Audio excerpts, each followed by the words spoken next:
ጤና ይስጥልኝ። ዛሬ በአራዳ ክፍለ ከተማ 50ኛው ዓለም አቀፍ የሴቶች ቀን ማርች 8 በልዩ ተግባር ተከብሮ ውሏል። የዕለቱ ትኩረት ከመድረክ ባለፈ የሴቶችን ጤና መጠበቅና ሕይወት ማዳን ላይ ያነጣጠረ ሲሆን የማህፀን በር ካንሰር ምርመራ ግንዛቤና ሰፊ የደም ልገሳ መርሃ ግብርም ተካሂዷል።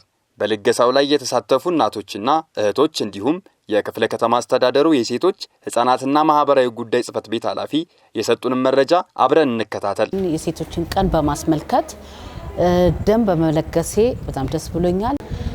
ሆኖም ይሄንን ደም ስሰጥ ለአቅመ ደካማዎች፣ ለወላዶች፣ ለህፃናት፣ ለልብ ኬዝ ላለባቸው ለተለያዩ ለነሱ እንዲሆን በበጎ ፈቃደኝነት ደም ይለግሻለሁ።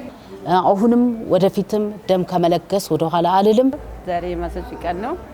ደሜ ለወገኔ መነገስ ደስ ብሎኛል። የዛሬ ቀን እንግዲህ የሴቶችን ቀን ወይም ደግሞ ማርች 8ን ስናከብር በዓለም አቀፍ ለ115ኛ ጊዜ በሀገራችን ደግሞ ለ50ኛ ጊዜ እያከበርን እንገኛለን። በተለያዩ ኩነቶች እንዲሁም በማስ ስፖርት ሴቶችን ተሳታፊነት በማረጋገጥ እንዲሁም ደግሞ ዛሬ በሚታየው የደም ልገሳ ፕሮግራማችን ላይ እንዲሁም ሴቶችን ከፕሮግራሙ መልስ ደግሞ እንዲሁም ለእህቶቻቸው ለእናቶቻቸው ደም ላጡ ለወገኖቻችን ደም የመስጠት ፕሮግራም እያደረግን ነው። እኔም ጨምሮ ደም እየሰጠው ነው ያለሁት።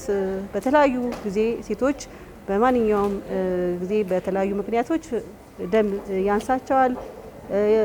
በወሊድ ሰዓት በተለያዩ ነገሮች ጉዳት በሚደርስባቸው ደም ስለሚያስፈልጋቸው የደም መለገስ ሂደቱን በዚህ እያስኬድ ነው። ከዛም አልፎ የሴቶች የጤና ሁኔታ የማህፀን የጡት ካንሰር እንዲሁም ተጓዳኝ በሽታዎችን ጭምር ሴቶች ራሳቸውን ይጠብቁ እንዲመረመሩ የማድረግ ስራዎችን እየሰራን እንገኛለን ማለት ነው። አዎ በአራዳ ክፍለ ከተማ የሴቶች ቀን በንግግር ሳይሆን በተግባር ተከብሯል። ደም መለገስና ጤናን መጠበቅ ላይ ያተኮረው ይህ ንቅናቄ የሴቶችን ሁለንተናዊ አቅምና ርህራሄ በተግባር ያሳየበት ነበር። እንኳን ለ50ኛው የሴቶች ቀን አደረሳችሁ። ስለተከታተላችሁ እናመሰግናለን።